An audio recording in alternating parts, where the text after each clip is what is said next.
Welcome to business weekend.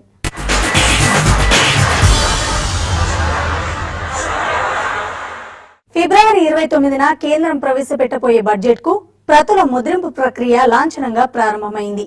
ఈ కార్యక్రమంలో పాల్గొనే ఉద్యోగులందరికీ హల్వాను పంచి ప్రింటింగ్ మొదలు పెట్టడం ఆనవాయితీ. ఇందులో భాగంగా అరుణ్ జైట్లీ సహా కేంద్ర ఆర్థిక శాఖ ఉన్నతాధికారులంతా కలిసి తీయని వేడుక చేసుకున్నారు. జైట్లీ దగ్గరుండి మరీ అందరికీ నోరు తీపి చేశారు. హల్వా వడ్డింపు పూర్తయిన తర్వాత బడ్జెట్ ముద్రింపు ప్రక్రియలో పాల్గొనే 100 మందికి పైగా ఉద్యోగులు రాత్రింబవళ్లు అక్కడే ఉండాలి. బడ్జెట్ ప్రవేశపెట్టేంత వరకు సదరు ఉద్యోగులందరినీ ప్రింటింగ్ ప్రెస్ లోనే ఉంచేస్తారు. చివరికి కుటుంబ సభ్యులతో కూడా ఫోన్లో మాట్లాడనివ్వరు. ఎన్నో కీలక విషయాలు ఉండడం వల్లే ఇలాంటి గోప్యత పాటించాలని కేంద్రం ఈ విధానాన్ని అనుసరిస్తూ వస్తోంది. తెలంగాణలో ఐటీ ఇండస్ట్రీ ద్వితీయ శ్రేణి నగరాలకు విస్తరించింది. ఐటీ ఇంక్యుబేషన్ సెంటర్ ఏర్పాటుతో వరంగల్ సైబర్ సిటీలో చేరింది. మణికొండ ఐటీ సెజ్ లో సైంట్ ఏర్పాటు చేయబోయే డెవలప్మెంట్ సెంటర్ కు తెలంగాణ ఐటీ మంత్రి కేటీఆర్ శంకుస్థాపన చేశారు.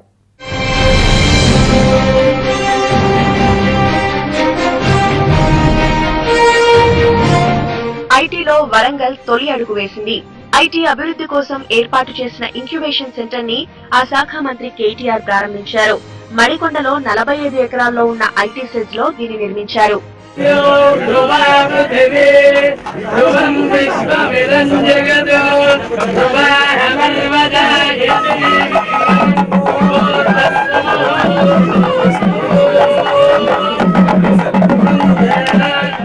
మణికొండ ఐటీ పార్క్ లో వస్తున్న తొలి ఐటీ కంపెనీగా సైంట్ చరిత్రలో నిలిచిపోతోంది. 5 ఎకరాల్లో నిర్మించే సైంట్ డెవలప్మెంట్ సెంటర్ కు కేటీఆర్ శంకుస్థాపన చేశారు. వరంగల్ లాంటి ద్వితీయ శ్రేణి నగరాల్లో యువతకు ఉపాధి కల్పించడం ద్వారా గ్రామీణ ప్రాంతాల్లో ఆర్థికాభివృద్ధిని ప్రోత్సహించినట్లవుతుందని అన్నారు సైంట్ వ్యవస్థాపకులు బీవీఆర్ మోహన్ రెడ్డి. ఈ సంస్థ ఏడాదిన్నరలోపు వరంగల్ డెవలప్మెంట్ సెంటర్ లో 1000 మంది ఐటీ నిపుణుల్ని తీసుకుంటుందని తెలిపారు మంత్రి కేటీఆర్. వరంగల్లో దాదాపు 16 ఇంజనీరింగ్ కాలేజీలున్నాయని, భవిష్యత్తులో వాటిలో క్యాంపస్ సెలక్షన్లు కూడా జరుగుతాయని అన్నారు. వరంగల్ మహానగరంలో ఈ రోజు ఒక చరిత్రలో లిఖించదగిన ఒక ప్రధానమైన రోజు. బెంగళూరు నగరానికి ఎట్లా అయితే మైసూరు ఉన్నదో అదే రకంగా ఈ రోజు హైదరాబాద్ పక్కనే వరంగల్ లాంటి ఒక మహానగరం ఉండడం నిజంగా కూడా ఒక గొప్ప అదృష్టంగా, గొప్ప వరంగా మనం భావించాలి. వరంగల్ పట్టణ యువతి యువకులు, ఈ జిల్లా బిడ్డలు హైదరాబాద్ కో మరో చోటికో ఉపాధి అవకాశాలు వెతుక్కునే అవసరం లేకుండా ఇక్కడికే తప్పకుండా ప్రముఖమైన ఇండస్ట్రీస్ గాని ఐటీ సంస్థలు గాని తీసుకొచ్చే ప్రయత్నం, అవకాశాలు కూడా కల్పించడం జరుగుతుందని చెప్పి కూడా మీకు తెలియజేస్తా ఉన్నా. మణికొండ ఐటీ పార్క్ అభివృద్ధి కోసం వెంటనే మరో 5 కోట్లు విడుదల చేస్తున్నట్లు ప్రకటించారు మంత్రి కేటీఆర్. బెంగళూరు దగ్గరలో మైసూర్ ఐటీ రంగంలో ఎలా అభివృద్ధి చెందుతుందో హైదరాబాద్ కు దగ్గరున్న వరంగల్లోనూ అలాగే డెవలప్ చేస్తామన్నారు. ద్వితీయ శ్రేణి నగరాల్లో ఐటీ కంపెనీలు ఏర్పాటు చేయడం వల్ల అటు కంపెనీలకు ఖర్చులు గణనీయంగా తగ్గుతాయని, ఇటు గ్రామీణ విద్యార్థులకు స్థానికంగా ఉద్యోగావకాశాలు కల్పించిన వారవుతారని అన్నారు. ఆఫ్రికన్ కంట్రీస్ లో మడగాస్కర్ కు ఒక ప్రత్యేకత ఉంది. ప్రపంచంలోనే 4వ అతిపెద్ద దీవిగా మడగాస్కర్ కు స్థానం ఉంది. అతిపెద్ద విస్తీర్ణం, తక్కువ జనాభాతో మడగాస్కర్ ఇప్పటికే వ్యాపార రంగంలో ప్రపంచ దృష్టిని ఆకర్షిస్తోంది. ఇటు టూరిజం రంగంలో, అటు వ్యవసాయ రంగంలో వ్యాపార అవకాశాలు మెండుగా ఉన్నాయి. దీన్ని దృష్టిలో పెట్టుకుని వ్యాపార వాణిజ్య వర్గాలకు వారధిగా Indo Madagascar chamber of commerce ను హైదరాబాద్ కేంద్రంగా ఏర్పాటైంది. విశాలమైన సముద్ర తీరం, అపారమైన సహజ వనరులు మడగాస్కర్ సొంతం. ఇక్కడి water falls, wild life forest, బీచ్లు టూరిస్టులను విశేషంగా ఆకర్షిస్తున్నాయి. దీంతో మడగాస్కర్ లో పర్యాటక రంగం బాగా వృద్ధి చెందుతోంది.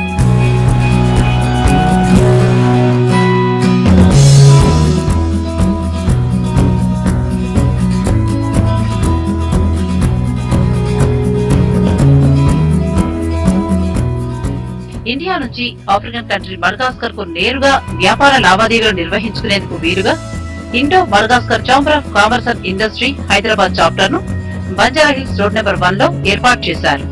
ఈ కార్యక్రమానికి రిపబ్లిక్ ఆఫ్ మడగాస్కర్ మాజీ అధ్యక్షులు మార్క్ రవోలా మనానా ముఖ్య అతిథిగా హాజరై Madagascar chamber of commerce and industry Hyderabad chapter ను ప్రారంభించారు. ఈ సందర్భంగా RRB group of companies MD Rajendra Varma, Dandamudi group of companies MD Harish కుమార్లు మడగాస్కర్ ప్రతినిధుల్ని ఘనంగా సన్మానించారు.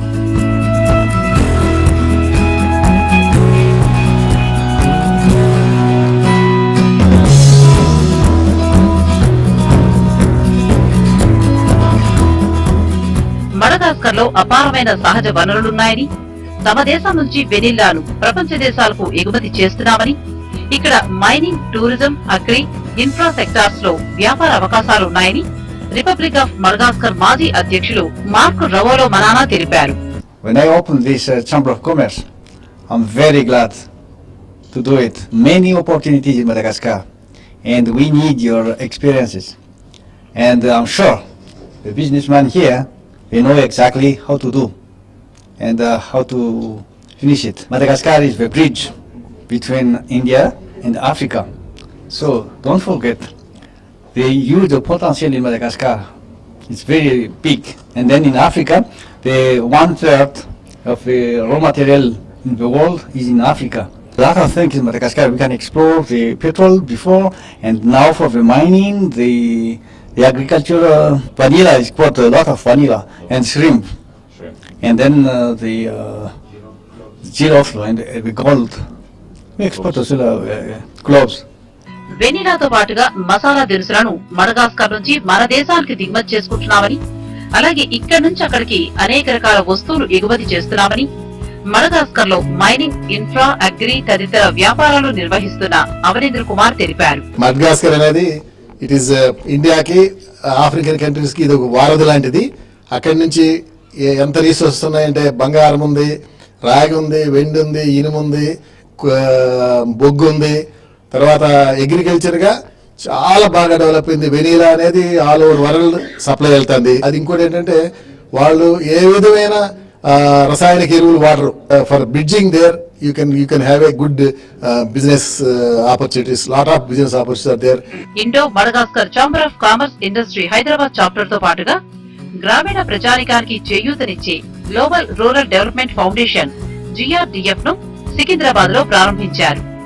RRV group of companies MD Rajendra Varma, Dandamudi group of companies MD Harish Kumar, GRDF director general ఆనందబాబుల సౌజన్యంతో ఈ సెంటర్ ఏర్పాటు చేశామని GRDF ప్రెసిడెంట్ అజీజ్ తెలిపారు. GRDF is basically to go for the rural population community to develop their own capacity all over the world.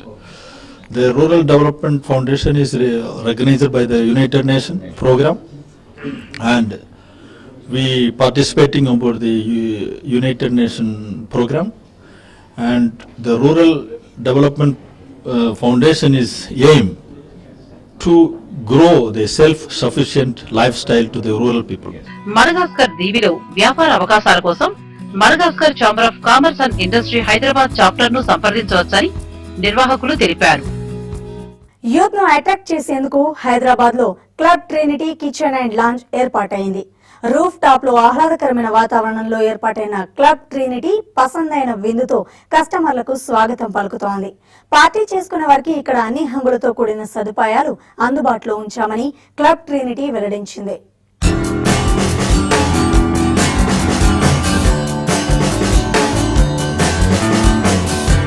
Club pub ఇది youth నయా culture.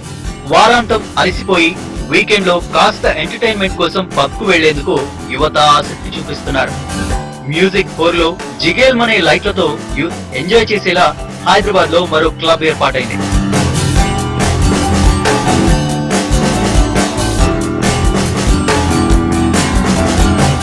Jubilee Hills road number 36 Malik solitaire లోని 5వ అంతస్తులో club Trinity kitchen and lounge ఏర్పాటైంది. 3 సెక్షన్లతో 700 మంది sitting సామర్థ్యంతో దీన్ని ఏర్పాటు చేసినట్టు క్లబ్ ట్రినిటీ CEO విజయ్ తెలిపారు. హైదరాబాద్ లో చాలా క్లబ్స్ ఉన్నప్పటికీ తమ క్లబ్ ఎన్నో ప్రత్యేకతలతో ఏర్పాటైందని చెప్పారు. రూఫ్ టాప్ లో ఆహ్లాదకరమైన వాతావరణంలో కస్టమర్లకు సరికొత్త రుచులను అందిస్తున్నట్లు విజయ్ చెప్తున్నారు. యాక్చువల్లీ ట్రినిటీ అంటే 3 సెక్షన్స్. ఒక section is called sun lounger, the other section this club is called moon walker, and the third section which is roof top is called star geyser.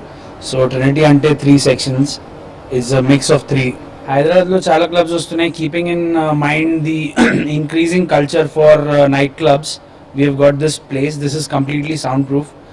అసలు sound ఇక్కడి నుంచి జర కూడా బయటికి వెళ్ళడానికి వీల్లేదు. It's a complete acoustic dance club, night club. ఒక 700 members can come in any time on a given day. We have a sitting capacity of 300 people. The food is very good here. because I am a very big foodie. So when we were deciding the kitchen staff, we took almost 2 months to finalize our kitchen staff. The food is one of the best you'll ever have in Hyderabad. This is a next level for partying. You can just come in and you can have fun. You have lounge which has live music all throughout the week, and we have a rooftop which is silent and subtle. You can see the stars in the clear sky, and the Sundays are very beautiful. You can come down to have one of the best sunset. If you are actually going to Goa, you can come down to Trinity. Sound proof తో ఏర్పాటైన ఈ club party lovers ను ఆకర్షిస్తోంది. Party చేసుకునే వారికి ఇక్కడ అన్ని హంగులతో కూడిన సదుపాయాలు దొరకనున్నాయి.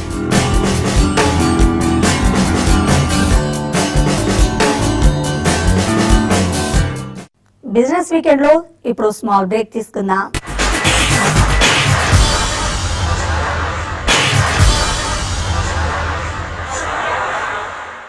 Welcome back to business weekend.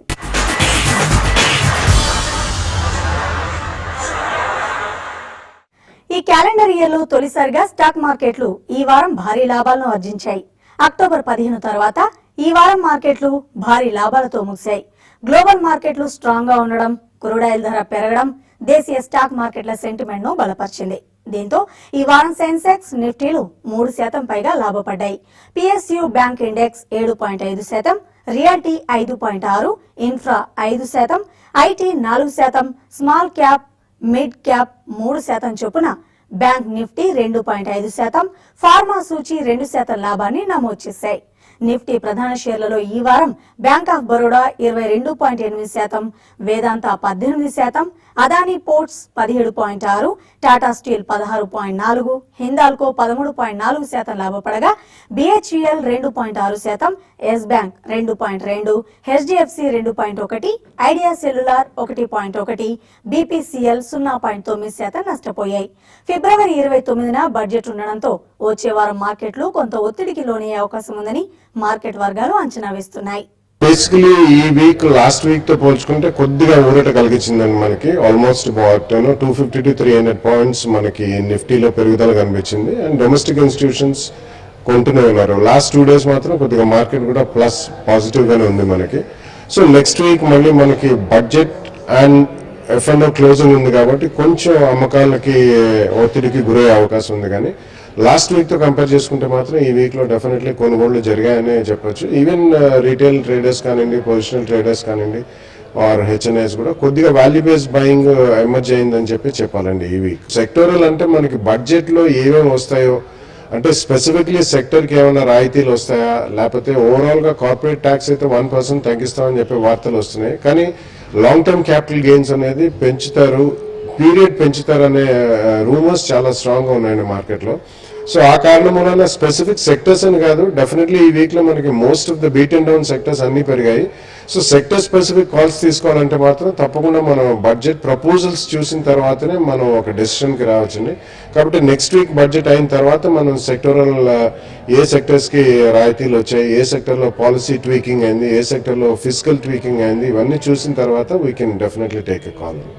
ఇక వచ్చే వారానికి F&O రికమెండేషన్స్, స్పెసిఫిక్ స్టాక్స్ కోసం మార్కెట్ అనలిస్ట్ కుటుంబరావు గారి విశ్లేషణను ఇప్పుడు చూద్దాం. ఇండెక్స్ టెక్నికల్స్ కి వస్తే ఎవ్రీ 300 పాయింట్స్ కి బిఎస్సి సెన్సెక్స్ అనమాట స్ట్రాంగ్ సపోర్ట్ ఇస్తుంది. అదే విధంగా అనమాట రెసిస్టెన్స్ కూడా ఎవ్రీ 300 పాయింట్స్ ఉంటుంది. ఎన్ఎస్సి నిఫ్టీకి కంపారిజన్ చేస్తే కనుక every 100 points on either side అనమాట బోత్ సపోర్ట్ అండ్ రెసిస్టెన్సెస్ నిఫ్టీకి కూడా ఉన్నాయి.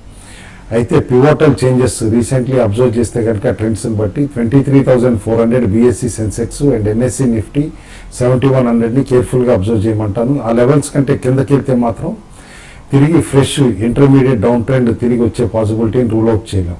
అండ్ అప్ సైడ్ మాత్రం క్లియర్లీ సైకలాజికల్ లెవెల్ 24,000 పైన కంటిన్యూస్గా నిలబడితే బిఎస్సి సెన్సెక్స్ అనమాట మార్కెట్లో కొంచెం పాజిటివ్ ట్రెండ్ ఉండొచ్చు. అదేవిధంగా నిఫ్టీ కూడా 7300 పైన నిలబడగలిగితే కనుక కొంచెం సెంటిమెంట్ కూడా మెరుగవుతుందని చెప్పేసి అని అనుకుంటున్నాం.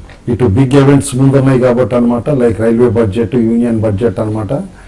గట్సీ ట్రేడర్స్ ఏమన్నా ట్రేడ్స్ అటెంప్ట్ చేస్తాను ఇండెక్స్లో అని అనుకుంటే కనుక స్ట్రాంగిల్ కానీ స్ట్రాడిల్ స్ట్రాటజీస్ కానీ అడాప్ట్ చేయమంటాను.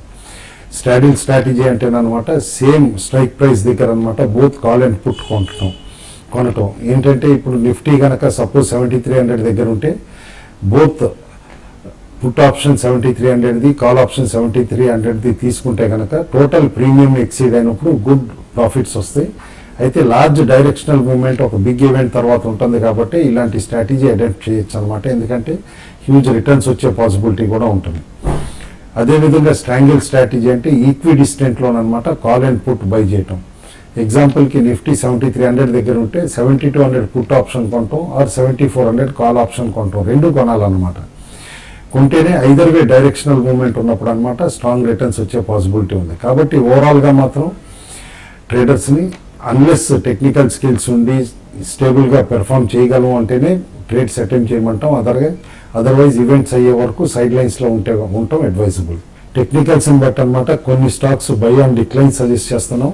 ఆ స్టాక్స్ అనమాట state bank of India, bank of Baroda, power finance corporation, NMDC, LIC housing finance, Ashok Leyland, Divi labs, Asian paints, Reliance industries limited. అదేవిధంగా కొన్ని స్టాక్స్ అనమాట సెల్ ఆన్ ర్యాలీస్ అంటున్నాం, ఎందుకంటే స్ట్రాంగ్ వీక్నెస్ ఎగ్జిబిట్ చేస్తున్నాయి కాబట్టి. ఆ కోవలో ఉన్న స్టాక్స్ అనమాట BPCL and HPCL, just dial, Tata chemicals, Vedanta, Axis bank, Maruti, HDFC. Shorts చేసేవాళ్ళు మాత్రం కాస్త అప్రమత్తంగా ఉండాలి, ఎందుకంటే బడ్జెట్ లాంటి ఈవెంట్స్ ఉన్నాయి కాబట్టి ట్రెండ్ రివర్సల్ పాసిబిలిటీ ఉంది. Plus next week F&O settlement కూడా ఉంది కాబట్టి కాస్త హ్యూజ్ వాలటిలిటీ నెలకొనొచ్చు అని చెప్పేసి కూడా వార్న్ చేస్తున్నాం. స్పెసిఫిక్ స్టాక్స్కి వస్తే 2 స్టాక్స్ రికమెండ్ చేస్తున్నాం. అందులో ఫస్ట్ స్టాక్ అనమాట మంగళం సిమెంట్ లిమిటెడ్. ఇది BK బిర్లా గ్రూప్కి చెందిన కంపెనీ. దాదాపు 3.25 మిలియన్ టన్స్ ప్లాంట్ అనమాట. ఓన్ క్యాప్ 2 పవర్ ప్లాంట్స్ కూడా 17.5 మెగావాట్ ఉన్నాయి ఈ కంపెనీకి.